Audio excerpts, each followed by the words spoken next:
Pozdravljeni. Na vrsto je prišel tudi zadnji briefing velike nagrade Savdske Arabije. Kot običajno si bomo tudi tokrat pogledali skupaj vse tiste pomembne podatke pred začetkom nedeljske dela.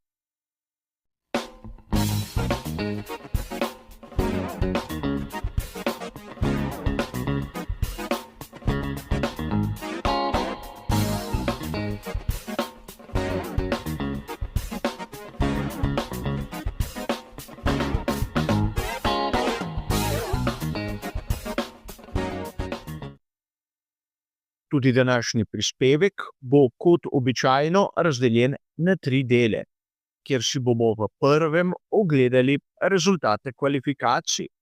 Nato v drugem bomo našo pozornost usmerili k ritmu pri posameznih ekipah in na koncu bom predstavil še moje osebno videnje glede možnih strategij. Preden si bomo ogledali, kaj se je zanimivega zgodilo na kvalifikacijah, še novica. Tudi pri Ferrariju so obema voznikoma zamenjali kompleten pogonski sklop. Podobno kot smo videli pri Red Bullu in ekipi Racing Bulls. Torej, gre za programirano menjavo in lahko pričakujemo v bližnji prihodnosti, da se bo kaj podobnega zgodilo tudi pri ekipah, ki uporabljajo pogonske sklope Mercedes. Ampak sedaj so na vrsti kvalifikacije. In tu menim, da mi nihče ne bo zameril, če bom kar izpustil vse dogajanje iz prvega in drugega dela. Videli smo zopet, zakaj Lando Norris ni iz pravega testa, da bi se lahko boril za naslov svetovnega prvaka. Seveda v preteklosti je to dokazal že neštetokrat, ampak nekateri navdušenci rabijo zmeraj nove dokaze. Na začetku tretjega dela kvalifikacij je Norris lepo svojega McLarena MCL39 poslal v zid. Verjetno na eni izmed tistih prog, ki imajo najmanj izletnih con, in seveda sledila je rdeča zastava.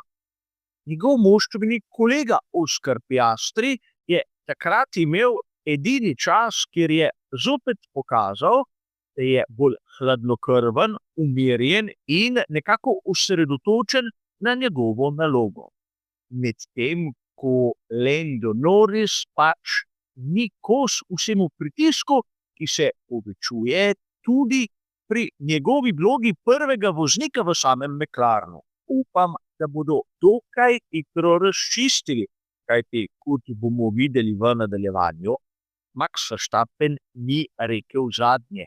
Čeprav nekateri škodoželjneži nekako upajo, da je Red Bull RB21 bistveno slabši. A videli smo v nadaljevanju, da je prav Max Verstappen tisti, ki je dosegel najboljši čas in bo zato jutri štartal iz najboljšega izhodišča. Poleg njega že omenjeni Piastri. Lando Norris daleč zadaj na 10. mestu. Zopet ne moremo mimo dejstva, da je Mercedes v solidni formi.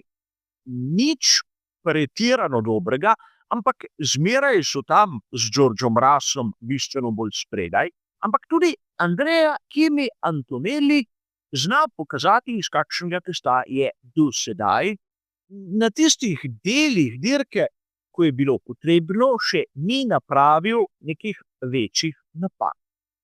In na to seveda tisti Charles Leclerc, ki je zmeraj na kvalifikacijah izjemno dober. Težave se pojavljajo na dirki. In tu seveda ne moremo mimo zopet poraznih kvalifikacij, ki smo jih videli pri Lewisu Hamiltonu. Da se bomo bolje razumeli, boljši od Hamiltona je bil Carlos Sainz mlajši z Williamsom. In to nam pove vse.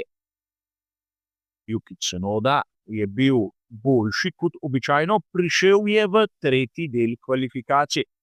Zopet dokaz, da ima več kvalitet, kot smo jih videli naprimer pri Liamu Lawsonu, ampak menim, da to poznavalcem ni bilo skrivnost. Razen Helmutu Marku, ki je dal Novozelandcu prednost, ampak hitro se je spametoval. In v glavnem, kaj bi lahko rekli, da pravzaprav je Max Verstappen zopet presenetil in zaprl usta vsem tistim, ki so ga letos videli samo kot gledalca v boju za naslov svetovnega prvaka. Max še zdaleč ni rekel zadnje. In konec koncev vsi tisti, ki so ga nekako videli na izhodnih vratih iz Red Bulla, kot ponavadi morda niti ne vedo, zakaj gre pri tem športu.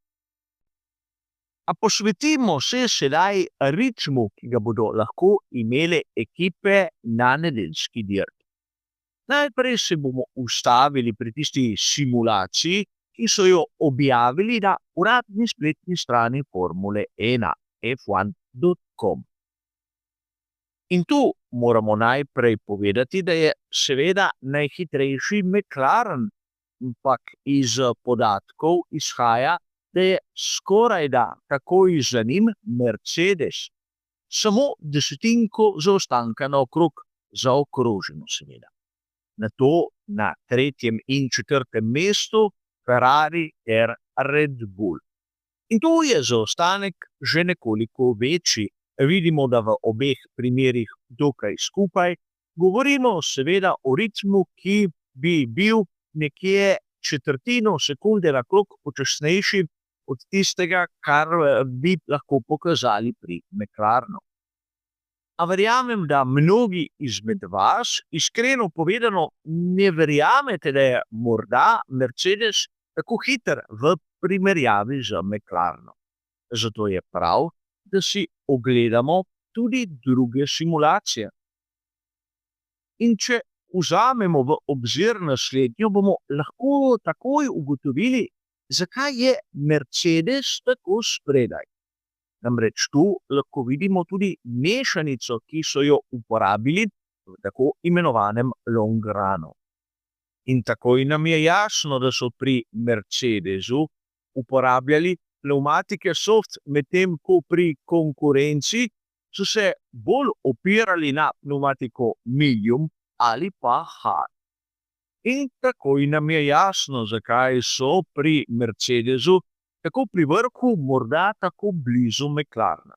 Ampak, če vzamemo tu rahlo korigirane podatke, bomo ugotovili, da je seveda McLaren še zmeraj tam spredaj, ampak Mercedes na 2. mestu zaostaja za skoraj pol sekunde na krog in ima komaj občutno prednost pred Ferrarijem, ker bi lahko dejali, da sta obe ekipi poravnani. Na 4. mestu zopet Red Bull, le da je tu zaostanek na krog že skoraj sekundo. Lahko bi dejali, da bo samo dirka pokazala, kdo bo v resnici hitrejši, ampak rad bi izkoristil priložnost in poudaril še nekaj zanimivega. Mnogokrat se govori o končnih hitrostih in sam sem v večini primerov skeptičen, ko nekdo poudarja, glej ga, kako visoko končno hitrost ima. V Jeddi, kot dobro veste, je proga izjemno hitra in marsikateri navdušenec bi si lahko mislil, da prav tu pride do izraza izjemno visoka končna hitrost. Ampak, če pogledamo naslednji graf, bomo takoj ugotovili, da oba McLarena sta v bistvu tam pri dnu lestvice, kar se tiče končne hitrosti, medtem ko so pri Sauberju tam na vrhu. In dobro vemo, kje se nahaja ta švicarska ekipa v tistem našem razmerju sil. Torej, zopet dokaz, da podatek, kolikšna je končna hitrost, nam ne pove absolutno nič o tem, kako v formi je določena ekipa. Še več, vidi se, da se čas dobesedno konstruira v tistih delih, kjer končna hitrost je vse prej kot pomembno.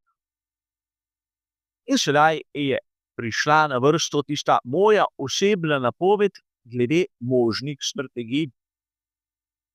In kot običajno bom tudi tokrat poudaril, da gre za moj izračun, za mojo teorijo, ki je lahko napačna. In pred samo dirko v tistem prvem srečanju v živo bom tudi predstavil ono varianto, ki jo bojo kasneje objavili pri Pirelliju. Ampak tu je treba poudariti še nekaj, da lahko pričakujemo, vsaj v teoriji, dirko z enim postankom. Zakaj? Ker gre, kot sem že poudaril, za izjemno hitro progo. In če vemo, da je omejitev v pit laneu 80 km/h in da poleg pit lanea gredo z hitrostjo 250 km ali več, nam je jasno, da bodo vse ekipe težile k temu, da bodo čim manj časa izgubljale v postankih. Če se malce sedaj ozremo na tisto izgubo časa, ki ga v povprečju ima ekipa s postankom, bomo prišli do presenetljivega rezultata, torej 20 sekund. 20 sekund, ki jih mora ekipa nadomestiti v 50 krogih, kolikor traja velika nagrada Savdske Arabije, pomeni, da mora biti od svojega nasprotnika hitrejša za 4 desetinke na krog, in to vsak krog. Sedaj vam je jasno, zakaj bodo vsi, vsaj po mojem, težili k tisti strategiji z enim postankom, kljub temu, da imamo letos z stopnjo mehkejše pnevmatike. In začnimo s tisto mojo napovedjo. Vozniki bi lahko začeli s pnevmatiko medium, speljali približno 18 krogov, lahko tudi kakega manj, in nato do konca dirke na pnevmatiki hard, kar je najbolj očitna, najbolj enostavna strategija, ampak po mojem mnenju tudi najbolj učinkovita. Varianta B je tista, kjer bi lahko začeli tudi na pnevmatiki soft, odpeljali približno 10 krogov in nato 40 na mešanici hard, kar je zopet nekaj, kar bi lahko smatrali za izvedljivo, ampak ne smemo pozabiti na nekaj bistvenega. Smo v Savdski Arabiji na progi v Džedi, kjer imamo skorajda 100% možnost varnostnega avtomobila med dirko.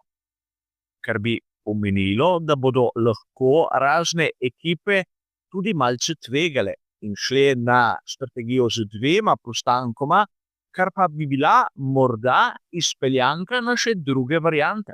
Začeti na pnevmatiki soft, odpeljati približno 8 krogov in nato natakniti pnevmatiko hard za približno 32 krogov. Ampak tu obstaja določena meja fleksibilnosti. Namreč, če se v tisti zadnji tretjini dirke kaj zgodi, bi lahko nataknili ali pnevmatiko medium ali pnevmatiko soft in seveda odpeljali še približno tistih zadnjih 10 krogov ali pa kaj malega več. A vidimo lahko, da pravzaprav strategija z 2 postankoma bi lahko bila učinkovita samo in izključno, če v pravem trenutku bo, na primer, na progi neka prekinitev, kot je varnostni avtomobil ali pa virtualni varnostni avtomobil. A glede na naravo same proge bi lahko kaj takega tudi pričakovali. Vseeno, to so moje osebne napovedi, ki so, kot ponavadi, lahko tudi popolnoma zgrešene. A kar se tiče današnjega zadnjega briefinga, kot ste dobro razumeli, je to vse.